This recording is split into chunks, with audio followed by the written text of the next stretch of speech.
Hey YouTube, it's Bill here, and today I'm here with the first episode of my FIFA 23 career mode with Derby County, and I'm really excited to get into this because it's the first time that I'm going to be able to play next-gen FIFA on PC.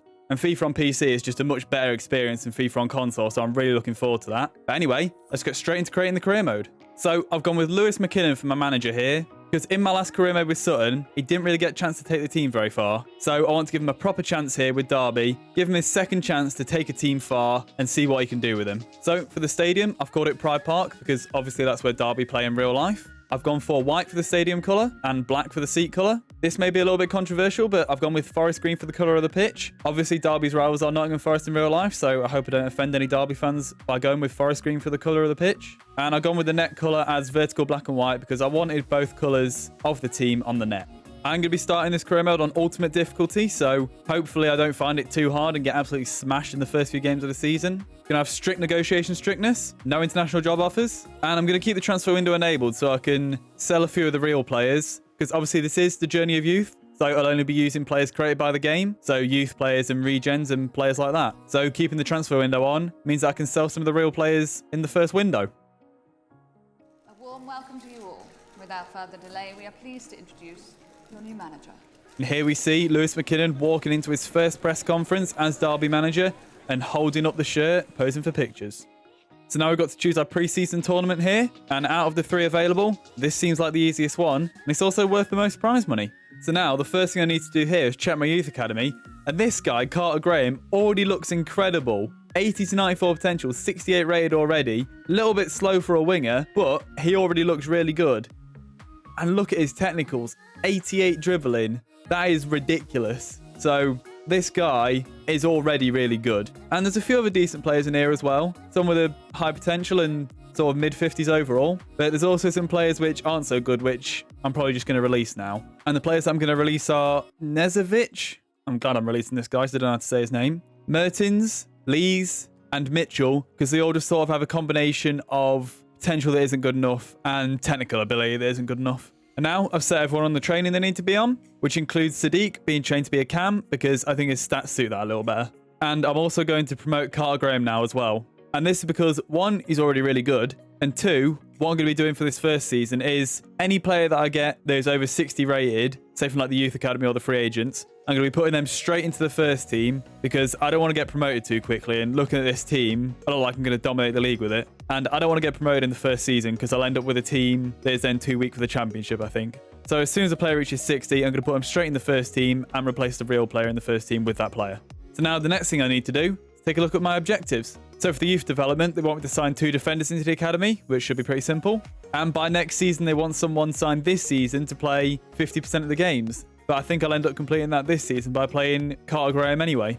The brand exposure, they want me to sell 3 players, which I'm looking at probably doing anyway, so that should be simple enough. Financial, they want to keep salary growth under 5%, so with selling players, I should be able to do that. And then they want me to win the League 1 title, which is a little bit annoying, but that's only high priority. And the youth development and financial are critical, and they're more achievable, so hopefully I should be able to do them, and not winning the league won't matter so much. So now what I want to do is look for some young players in the free agents to hopefully find some generated players. So we've got Joseph Hogan here, who looks pretty good to be fair. That's a good finishing stat on him, and he's a striker, so he looks decent. So I'm going to scout him. And then we got John McCann, who doesn't look great to be honest, but he's probably still worth scouting. Then we got Stepan Jelovic. He looks very good. That stand tackle looks very good. So I'm going to scout him as well. Martin Pap looks really bad, but you know, might as well scout them all. Then we got Ruben Vergara. He also looks pretty good. Again, a very nice stand tackle, so I'm going to scout him too. Then we got Mateo Fernandez, who also looks pretty good, so I'm going to scout him too. And now the next thing I'm going to do is hire some youth scouts. And I'm going to be employing the same rules as my last 2 series for the scouts here. So for my first season that I'm in League 1, I can't use scouts that have higher than 2-star judgment. However, there's no cap on experience. So I'm looking for 4-star, 2-star scouts here. And there we have one straight away with Christian Olsen. And there's another one down there with Lloyd Morgan as well. So we've already got 2. So I'm going to be signing both of them up. And after signing the first scout, I've noticed Slaven Bakaric as well. Another 4-star, 2-star. So I can get 3 4-star, 2-star scouts. So I'm sorry, Sam Noble, I'm going to have to sack you so that I'm going to be able to sign Slaven Bakaric. However, I'm not going to send these out to the end of the month though, because I like getting my scout reports right before I get my youth report at the start of the month. So I like to send them out usually around the 28th of the month. So now I've got the scout reports back and all these free agents that are scattered. So let's take a look at these. So Jelavic is 70 rated, which is pretty decent. Pap is only 50 rated, which isn't very good at all. I'm not even going to consider signing him. Fernandez is 72 rated. Vergara is 71 rated. Hogan is 67 rated. And McCann is 59 rated. So, just like in my other two series, like with the scouting, I have rules for signing players as well. When I'm in League 1, I can't sign any players rated over 70. So I'm not going to be able to sign Fernandez or Vergara, and I'm not even going to consider signing Pap. But Jelavic, Hogan, and McCann, I'm going to add them all to my shortlist. So I'm going to get to signing these players now, and I'm going to start with Jelavic. So I'm going to offer him crucial first-team player, 5-year contract, I'm happy with that. No release clause, and 1.4k a week with a couple of bonuses, but I'm happy with that, so I'm going to accept it. Oh, we got a little cutscene here afterwards. He's meeting Conor Horahan for some reason, which is weird. He's not even club captain. But I guess this is showing him doing his medical. And it's got some music. It's got some good music to it as well. I quite like this. It's like really hyping him up as the new player. There we got, showing his shirt. Number 2 for some reason, which I don't really like. I'm going to have to change that, but I guess it's fine for now.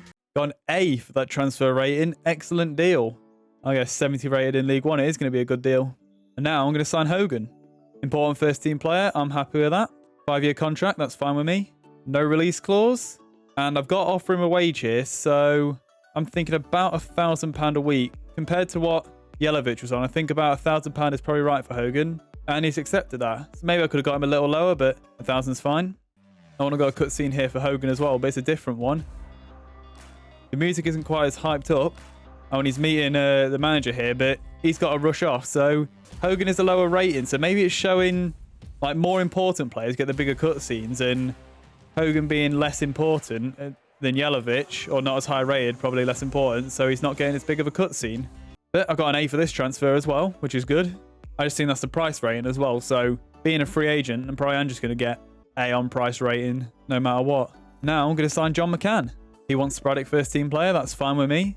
5-year contract. I guess I'll accept that. I'll have him on a pretty low wage, so probably won't be an issue. No release clause. And they want me to offer the wage again. So I'm going to go for about 500 because he's not that great of a player and he'll probably be on a pretty long contract. So 500 should be all right. And he is happy with that. And we got a cutscene again here. I assume this happens after every transfer. You get a cutscene. This is the same one as Hogan got. Yeah, obviously not as important of a player. So just quickly meeting the manager. Then he rushes off. Yeah, this is just the same cutscene, so I'm going to skip it. But again, an A for price rating. Not surprised because he's a free agent. But it says he should be starting immediately, which is weird because he's only a 59 rated. So this is now how my first team is looking after making those signings. Oh, I've just pressed advance and we got another cutscene here. And it looks like a player leaving the club. So I guess one of my players has been sold. This music, it's so melodramatic. Always makes me feel guilty for selling the player. And now he's just been kicked out the front door. That's so sad. I feel guilty, but then again, I also almost don't care at all. It's Craig Forsyth being sold. Yeah, okay, it was for a player sale then. So I've been given an F for bad negotiation there, for not making 30k more when I sold him. I got an F. That's ridiculous. Oh, so now we got another player sale here by the looks of it. And to me, that looks like Louis Sibley being sold. And yep, there is Louis Sibley going for 2.3 million. And I got a D on that negotiation. Even though I missed out on almost $1 million of profit, that was apparently a lot better negotiation than for Forsyth. So apparently the board is happier losing $1 million than they are with losing 30k. Make it make sense. And now Sadiq has completed his position change to a cam, so he's going to go from a 52 to a 53. And now we've got the first game of the preseason tournament here against Santa Clara, and we draw it 1-1. And now we've got the second game of the preseason tournament here against Ibiza, and we do lose it 1-0. And now we've got another cutscene here for selling a player. It's Curtis Davis going this time. And I'm already getting bored of these, so I'm just going to skip it. And I got an F for this one for not making 30k profit. But they are happy with not making $1 million profit on Sibley. And after selling Davis, I've already completed my brand exposure objective.